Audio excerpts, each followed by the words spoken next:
everyone, and welcome back to my 2 cents. So, today I'm going to be talking about something super interesting. But before I get started, I want to ask you guys a question.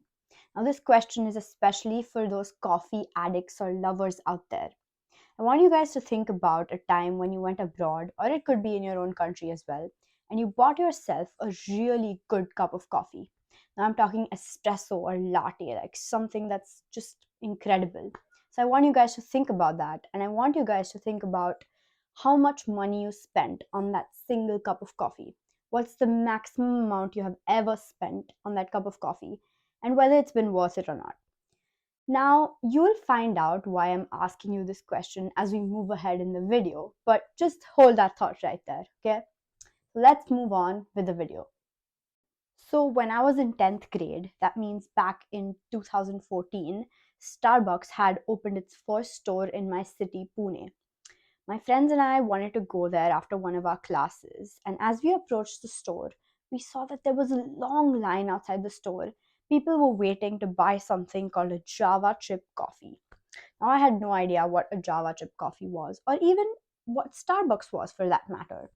But as I went inside the store, I saw not just the venti cups, but also the venti prices that came with it.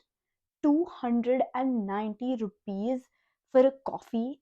I was just flabbergasted. I kept on thinking that this coffee is so expensive. It's so expensive for me.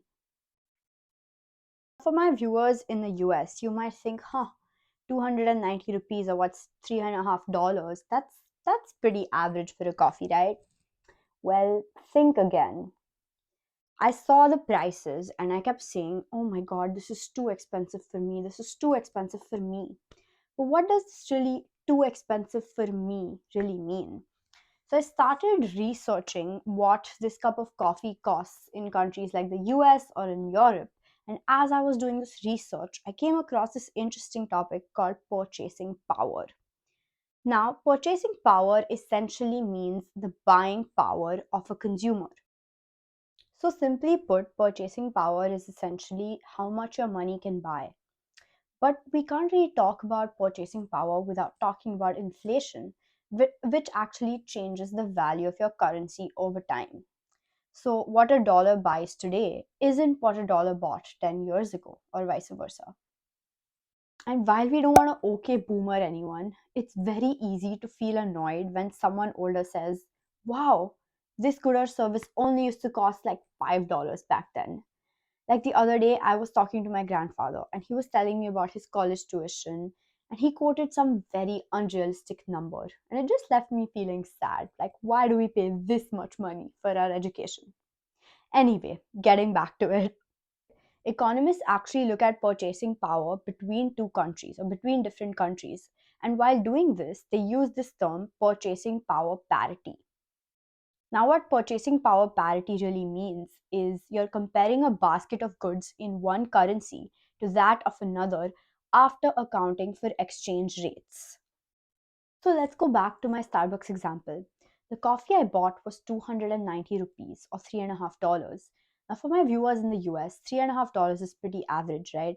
But for people in India, that is a lot of money because the purchasing power parity of India is much lower than that of the United States. So, if Starbucks had adjusted its prices for purchasing power parity, coffee should have actually cost only 145 rupees, which is what an average Indian consumer might be able to pay. So, what have we finally learned from this video? Now, remember, I told you guys to think about the most amount of money you have spent on a single cup of coffee. Now, think about it. Was that price of that cup of coffee adjusted for purchasing power parity? Or was the store just simply ripping you off? Now, we've learned a little bit about purchasing power parity in this video, but we have also learned the lengths that all of us, including you and me, would go for a cup of coffee.